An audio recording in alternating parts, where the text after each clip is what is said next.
Hi, my name is Donna Newbury and I'm the Chair of Wellbeing Australia.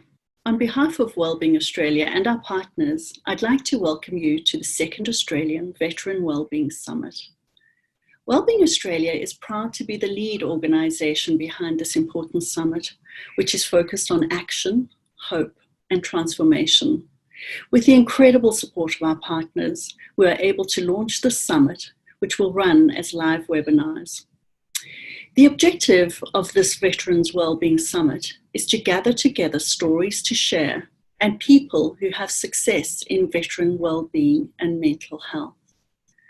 By sharing these stories and successes, we hope that individuals and their families and communities will be more connected and better equipped to understand how their experiences have affected their well-being. We also hope that veterans will be aware of some new ways to try and proactively manage their own well-being. This summit started in 2019 with the passion of Jackie Vanderbilt, who is a member of the board of Wellbeing Australia, and a team of dedicated ex-ADF personnel who are deeply committed to the well-being of veterans and people in active service. This team has pulled together an incredible agenda and lineup of speakers and workshops. We are confident that it will provide immense value to you and your families and communities and the broader wellbeing sector well into the future. We've been overwhelmed by the support and involvement of people throughout the community who are committed to seeing real positive change in support for veterans. We will be presenting data from last year's summit in an interactive online meeting later this week. If you're interested in discussing this and learning more about what is working for veteran wellbeing, please do join in. Before we get into the details of the summit, I wanted to take this opportunity to briefly speak to you about Wellbeing Australia, who we are, what we do, and why the Veterans Wellbeing Summit is so important to us. Wellbeing Australia is a not-for-profit that started in 2012 with a vision that all Australians are engaged, motivated to learn and develop, and are proactive in managing their own well-being. We see our purpose as inspiring people to value and proactively manage their own well-being through insight, the support they receive, the skills they learn, and the hope that this provides. We achieve this primarily in 4 ways. Firstly, we build positive networks, partnerships, and forums for communication and engagement, just like this one. Secondly, we make information, insights, and expertise on well-being accessible to all. Thirdly, we identify the common elements and experiences that impact well-being at many stages of life and attempt to better understand and proactively manage them. And lastly, we champion well-being by encouraging families, communities, and employers to all support well-being. I hope I've inspired you to become a member of Wellbeing Australia and join us in this very ambitious journey to inspire more Australians to proactively manage their own well-being. Please go to wellbeingaustralia.com.au to learn more. So back to the summit. How do the themes of this summit, namely action, hope, and transformation, fit in with our mission? Well, firstly, we aim to initiate action by bringing together people who share experiences and knowledge and connect with their peers and the broader community. By sharing their stories, we believe people will better understand how these experiences impact their well-being and also share what's working to improve their sense of well-being. Second is hope. By focusing on solutions that are practical, achievable, and based on good, solid information and findings, we aim to inspire you to value your well-being and commit to continually improving that sense of well-being. And lastly, by providing information that teaches people new skills and providing tools and resources, highlighting the importance of self-awareness and creating stronger sense of community, Wellbeing Australia hopes to see veterans and their families and loved ones achieve real transformation. This transformation could make a real difference in the well-being of individuals and their families and loved ones, as well as their communities, and also hopefully in future influence policy. On behalf of Wellbeing Australia, I would like to sincerely thank our partners in the second Veterans Wellbeing Summit. It is because of their generosity that we are able to achieve our goal of running this important summit at no cost to participants. I'm sure you'll all join me in thanking them for their generosity in making this possible. They include the Veterans Benevolent Fund, South Lake Macquarie RSL Sub-Branch, RSL Tasmania, the Tasmanian Government, Codex Digital, and the Resilience Centre. We have other partners who are generously supporting our suicide prevention and severe trauma recovery workshops that are running online in July, and we will acknowledge them at that time. All that's left for me to do is say thank you and wish you all the best for a very successful summit.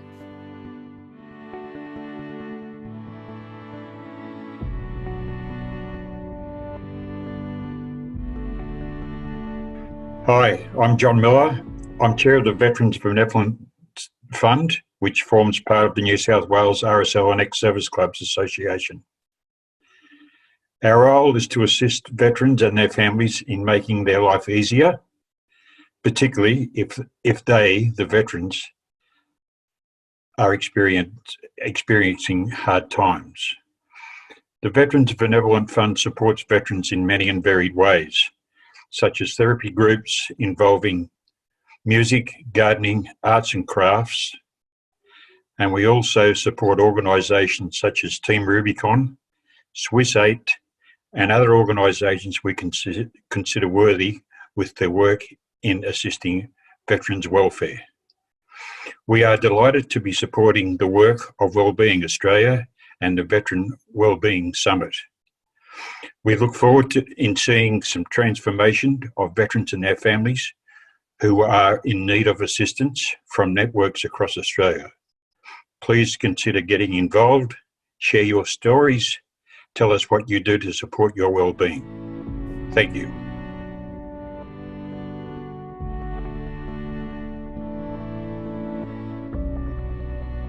Well, hello everyone. My name is Jackie Vanderbilt. I'm a Director of Wellbeing Australia and a member of the organising committee for the Veteran Wellbeing Summit.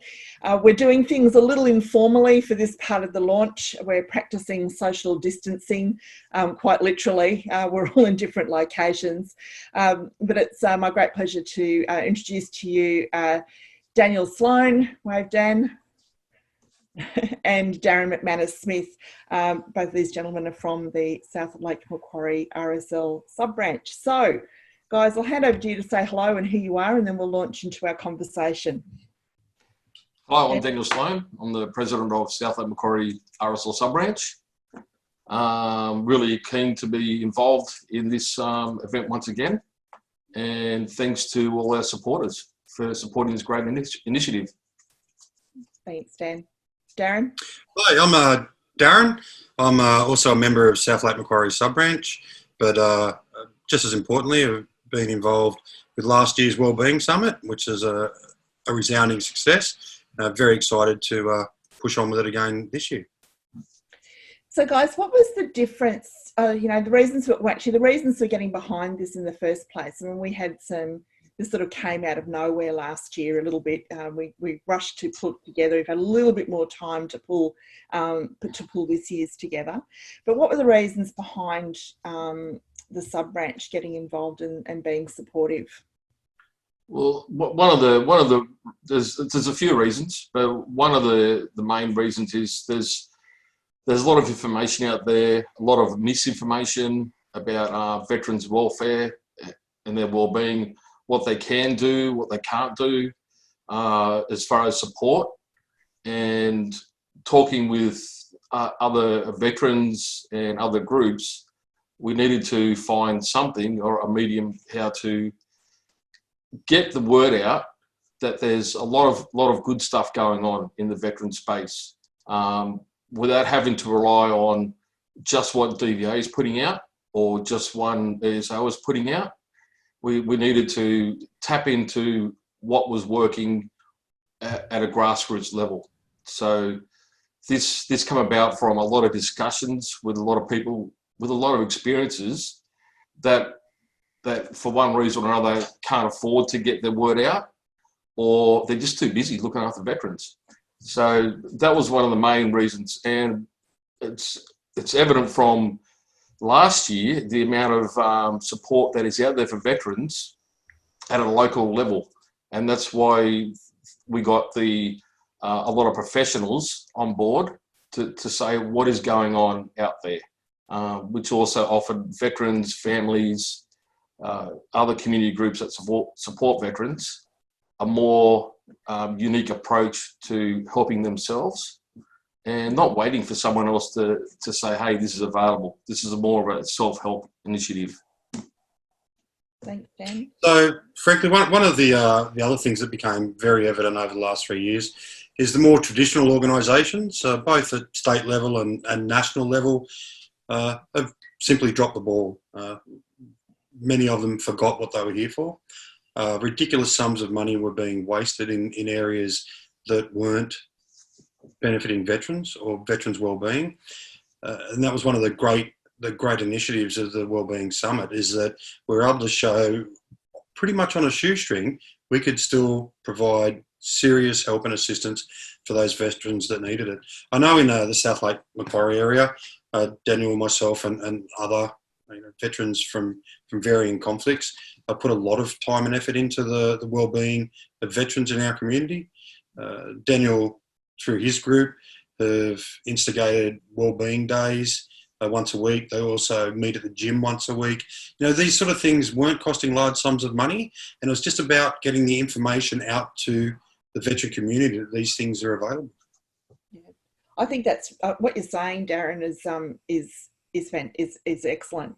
And what's really interesting, I think, came out of last year is that the number of ways in which people can be proactive about their own wellbeing that don't cost a lot of money and don't actually cost a lot to actually put in place. In fact, so much of what was spoken about last year didn't cost a thing. It was the social connections, the being mindful and really deliberate about the sorts of wellbeing practices that you engage in can make a huge difference to how you're feeling personally, how your relationships can be healed and restored and nurtured. All of those things that perhaps people kind of knew, but hadn't had the time or the space to actually think about it and put it all together. And that's what we were able to do with some of the presenters last year, which I think was really powerful. You spoke about a couple of the changes that have happened, and I have been, honestly, our team has been so busy since the end of the first summit, which really concluded in the live events concluded in September, but we had we're sort of pumping out the curated videos over Veterans Health Week at the end of last year. But the number of groups across the country that have come together through the summit to connect and use their synergy, rather than reinventing the wheel, actually coming together and sharing skills and knowledge and expertise to actually benefit veterans. I found that to be incredible. Well, one of the problems that has happened over the last 15, 20 years maybe, is that a lot of ex-service groups, organisations have tried to do everything themselves. Yeah. And I'm pretty sure that's one of the big downfalls of ESOs as a whole, because with each individual organisation doesn't need to specialise in everything.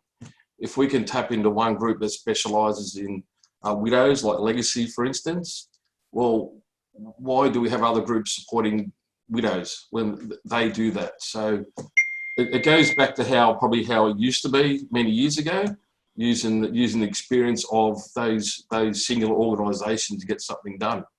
RSL is good at looking after veterans at a local level, and we should be able to tap in other resources to help them, not a single sub-branch take on the workload of covering everything, because we don't need to do that. There's so many people out there that are willing to help. we were to share the workload, and we get better outcomes for it, I think.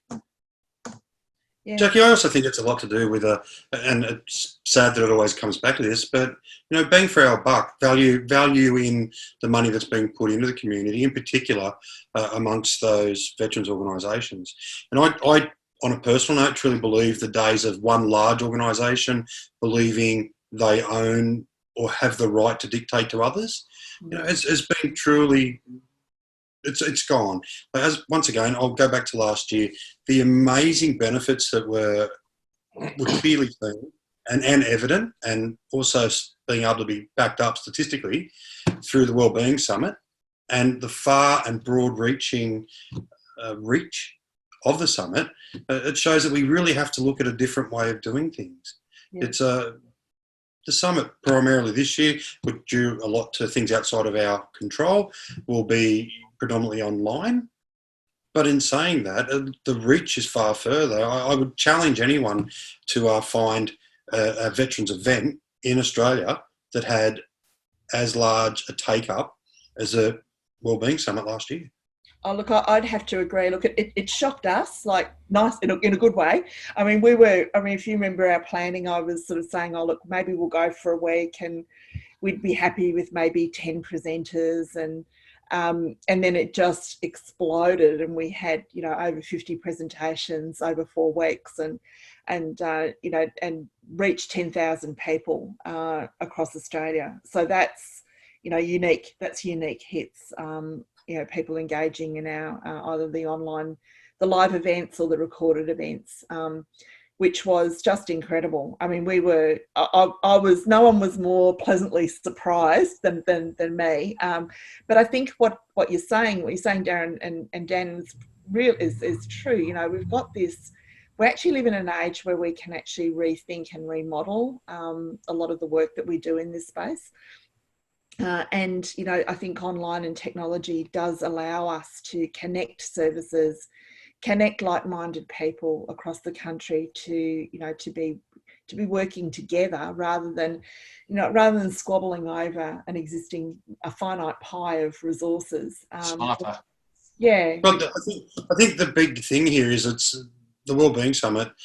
We speak about vested interests in some organisations about wages or about empire building. The Wellbeing Summit, we have a vested interest, but it's our health. It's no ivory castle. There's no big wages. For that matter, there are no wages at all. It's about correct. None at all. For those that aren't aware, this is done voluntarily by the organising committee. It's the vested interest we have is about helping our comrades, their families, and ourselves, both mentally and physically. Yeah, exactly. There's no fun. Yeah, exactly. There was no financial gain for any of us, that's for sure. And I laughed when someone did ask me last year, and I shared this with both Darren and Daniel last year, which someone said to me, "Oh, what are you getting out of this?" And I said, at that time it was a whole heap of anxiety and no sleep, but richly rewarded in the outcomes of what we've actually been able to achieve. I think one of the things that we did last year, and we'll be speaking about it in one of the sessions that we're running this week on Tuesday, is a data session where we did collect data last year. We talked about it's very, very simple terms, the outcomes that the summit provided for individuals on whether or not, really around motivation to look for new ways of nurturing their own well-being. But also too, we did some analysis around the sorts of sessions that spoke to veterans and their families or partners and support network about the sorts of things that they were looking for. And so we remodeled this year based on some of that data, and that we're actually looking at a lot more practical. We were practical last year, but we're certainly looking at more practical skills-based events this year, where we are, really honouring the feedback that we got. So that will be interesting, and it will be totally online this time around. We had one event last year where we were actually for the physical launch, we're actually all in one space. Or those of us who could actually come to the event in Sydney. But this year we were planning face-to-face training workshops on suicide prevention and combat and operational severe stress recovery.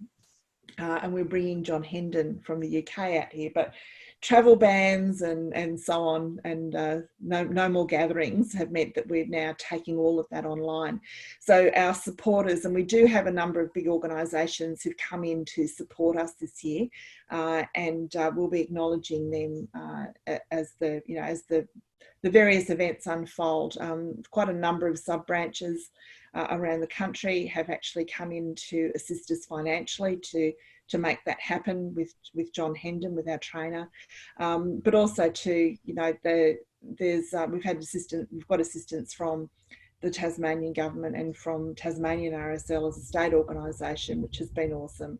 There was no hesitation at all when we spoke to them about getting behind helping to put these events on. So I just want to acknowledge that we do have some bigger places that are actually getting in behind us as well, which is good. So changes for what are your hopes for this year in terms of what we want to achieve? Like you said, we need to capitalise on what we all the outcomes last year. Excuse me. And one of those small things that we did do, we attended the Deputy Commissioners, DVA New South Wales ACT Deputy Commissioners Forum, and then attended that. And from that presentation, which was organised by Hayden White at DVA, which was really good, and we were able to present there to a lot of the leaders of the ex-service organisations in New South Wales. And what came out of that was, with all the data that was presented, we actually got Clubs New South Wales on board. So with all the data gathered from last year, we could prove that of the benefit of doing this sort of thing online, and they've really embraced it. And there's like you said, other sub branches have jumped on board. Entrance, Long Jetty, Smithfield. There's a couple of others. Good west of the Western Metropolitan. Western Metropolitan. And a few other sub-branches on the Central Coast. So it's really good. So with the data, it really, really helped prove that this sort of thing works. Yeah, I think we've moved on now. I mean, Darren, you were talking about how things have changed, how the models changed. And I think we've moved on from it's a feel good as a measure of outcome from some of the activities. I think we really do need to be looking at some verifiable data that's robust, that helps not only to prove the validity of particular activities or actions that we might take, but also to inform where we're going in the future. Jackie, I really feel the days of these aspirational statements, I feel good comments, and empty promises from large organisations are over.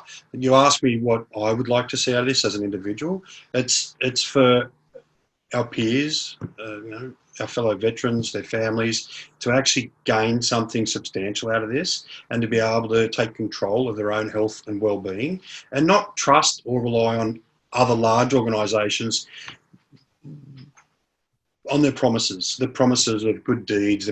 This is an opportunity for people to be able to take things into their own hands, and once again, forge forward with their life. One of the very important things we'll be doing through this Wellbeing Summit is suicide prevention.